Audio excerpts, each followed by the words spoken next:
Destaque agora para relações internacionais e os impactos delas para o preço do petróleo, a economia mundial e o Brasil.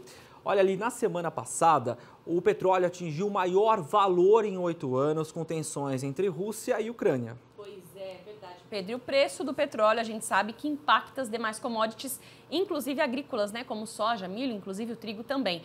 E para a gente falar sobre esse atual cenário internacional e os reflexos para o Brasil, né? Tanto essa parte agrícola quanto para a economia, a gente convidou o economista Eduardo Mectarian, que é professor de economia da FAP, a Faculdade Armando Álvares Penteado. Muito bom dia, professor. É um grande prazer tê-lo aqui com a gente no Agromanhã. Bom dia, o prazer é meu. Bom dia a todos. Bom, para a gente começar, né, como nós dissemos aí, começando pelo petróleo, que na semana passada atingiu os maiores valores desde 2014, quais os impactos desse aumento nos preços, né, na economia de forma geral? Qual a relação que a gente pode ter aí do petróleo para demais commodities também? O petróleo é, de fato, uma commodity extraordinariamente importante dentro do cenário econômico de um país, não? Então, esse acirramento da situação na Ucrânia pode levar a um aumento nos preços do petróleo. Isso acontecendo, os demais subprodutos do petróleo também serão afetados e haverá um aumento em cascata de uma série de produtos e serviços dentro da economia, complicando ainda mais a nossa situação e a inflação no país, não? Oi, professor, bom dia. Aqui quem fala é o Pedro, é um prazer falar com o senhor. Indo agora para os Estados Unidos, né? O senhor acaba de voltar de uma viagem para lá. Qual a sua percepção da economia norte-americana e também do governo Joe Biden? Como os norte-americanos estão avaliando o Biden aí na gestão do país? Olha, a economia americana ela está também experimentando uma inflação alta. Provavelmente a taxa de juros nos Estados Unidos deva subir, assim como a taxa de juros aqui no Brasil, na próxima reunião, continuará com sua alta, porque a inflação está bastante alta. E a inflação alta, tanto nos Estados Unidos quanto no Brasil, requer taxa de juros altas. Tá? E taxas de juros altas incomodam a economia como um todo, porque torna muito cara a captação de recursos necessários para os investimentos. A percepção, tanto nos Estados Unidos quanto no Brasil, se bem que o Brasil tem algum complicômetro a mais, que é uma elevada taxa de desemprego, que não acontece nos Estados Unidos nesse momento, é menor do que a do Brasil, né? É muito severo e preocupante, né? Não tem outra saída a não ser o lado monetário, porque a questão fiscal nós sabemos que é sempre preocupante no nosso país, né? Pois é, professor, o que a gente pode pensar de perspectiva, né, para esse ano? Como o senhor mesmo comentou, essa questão da inflação impactando fortemente os juros, a gente já tem aí toda semana, né, o Boletim Focus do Banco Central indicando esse aumento na taxa básica de juros aí até o final do ano e que a gente pode ter de perspectiva, né, então, tendo em vista que é um ano de eleições por aqui, então a gente tem também um ano de bastante instabilidade, né? Sem dúvida. É um ano de eleição, é um ano em que os gastos públicos aumentam, então a política fiscal é muito mais preocupante que a política monetária. A política monetária não tem outra saída a não ser elevar a taxa de juros, né? Eu creio que o Banco Central perdeu o timing do aumento da taxa de juros, porque começou a subir. A taxa de juros começaram a subir a partir de março do ano passado, quando a inflação já estava aparecendo de modo bem agressivo até, né? Então, na minha percepção, o Banco Central demorou nessa questão do timing para elevar a taxa de juros. Agora, a política fiscal em ano eleitoral é um grave problema. É aquilo que os economistas chamam de cíclico, não? Onde vem determinadas atitudes que o governo toma de favorecimento de classes sociais mais baixas, com a liberação de recursos, haja vista recentemente o aumento desproporcional dos professores de 33%, deixando a conta para ser paga aos prefeitos, pelo menos a maior parte dessa conta. Isso complica as contas públicas das prefeituras como um todo, não? Então, todos esses fatores aliados na questão fiscal levam à condução de uma política econômica desastrosa. Nós já vimos isso várias vezes no passado, né? E essa condução dessa política econômica, com os gastos públicos aumentando, alimenta ainda mais a inflação. Então, não vejo, no curto prazo, não vejo mesmo condições de queda na inflação e estabilidade econômica no país. As taxas de juros continuarão alta, a inflação continuará alta e resta para nós, brasileiros, torcermos diante de uma expectativa eleitoral que está se apresentando diante de nós, não é? Agora, professor, e como fica o comportamento do real diante o do dólar?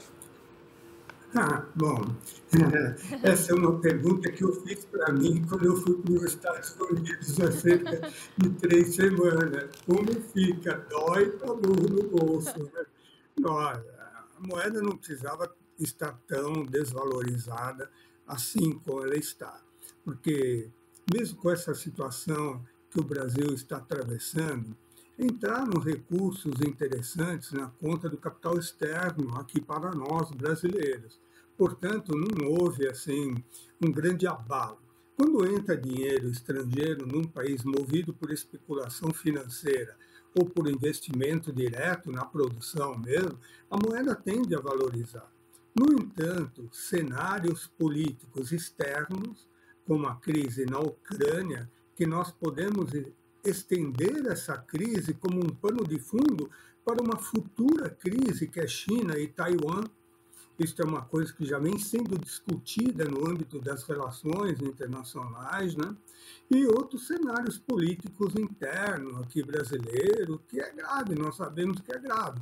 Então, cada vez que ocorre algum tipo de situação interna ou externa, política ou econômica, isso atinge ainda mais o câmbio e a moeda fica desvalorizada num patamar bastante exagerado. Também acho que a questão da estabilidade do câmbio depende muito da estabilidade da economia. Então, você ter uma taxa de juros razoável dentro de um cenário econômico em que a inflação seja razoável, menor que está, derrubando a inflação para os níveis de meta que o Banco Central se propõe a cumprir, aí não tenho nenhuma dúvida de que o câmbio também irá cair. A nossa moeda se valorizará em relação à moeda estrangeira, no caso o dólar. Não vejo mesmo.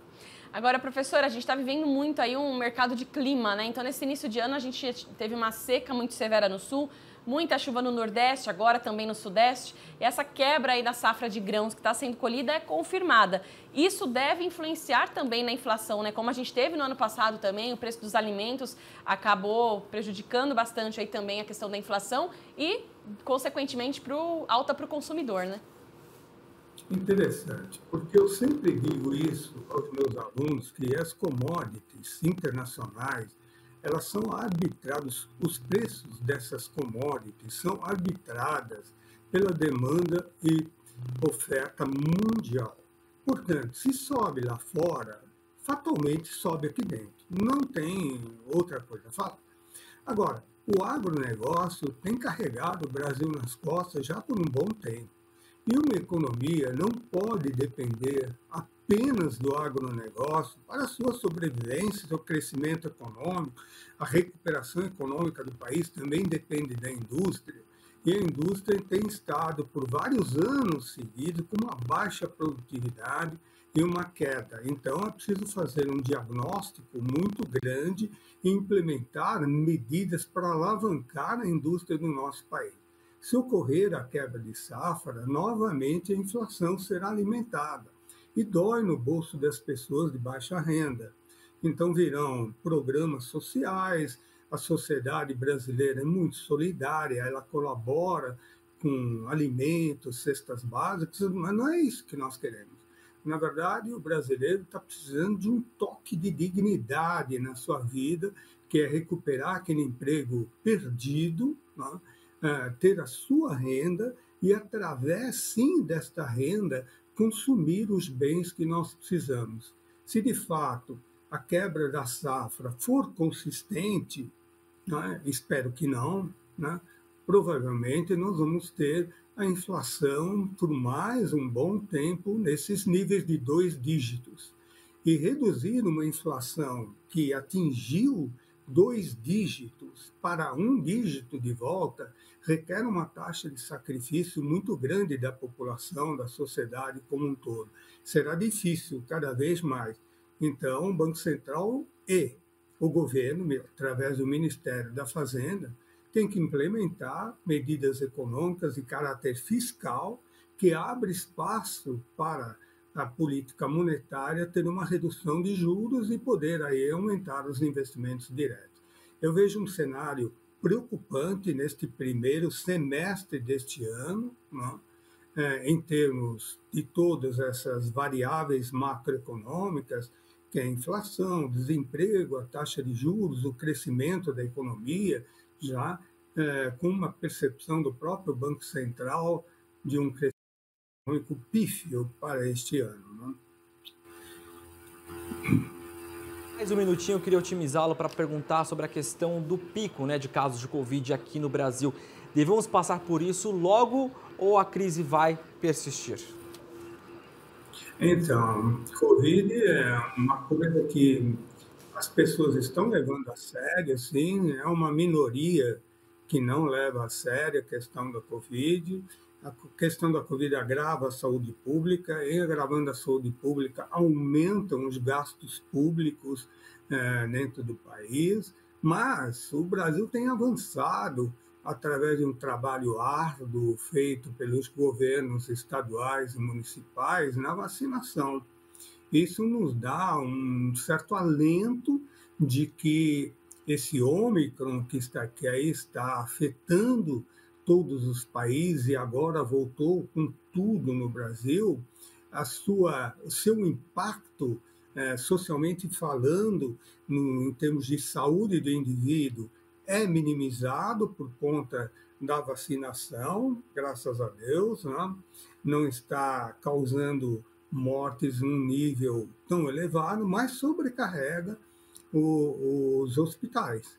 E, portanto, se ela aumenta, corremos o risco de novamente ocorrer medidas que sejam bastante severas no que diz respeito à circulação de pessoas, abertura do comércio e assim por diante. Isso é uma coisa que nós não desejamos voltar de maneira alguma, porque a sociedade já foi sacrificada nesse aspecto, né?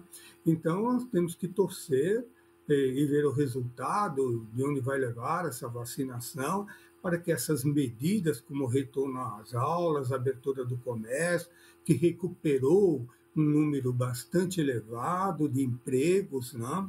E levou a economia a um certo avanço no final do último trimestre, né, do ano passado, né? Não ocorra novamente agora, né? Temos que torcer para isso. Eu vejo isso uma situação preocupante. E por parte do governo, obviamente que medidas concretas serão sempre tomadas em relação a isso. Com certeza. Professor, muito obrigado pela sua participação, agradeço por ter atendido o nosso pedido.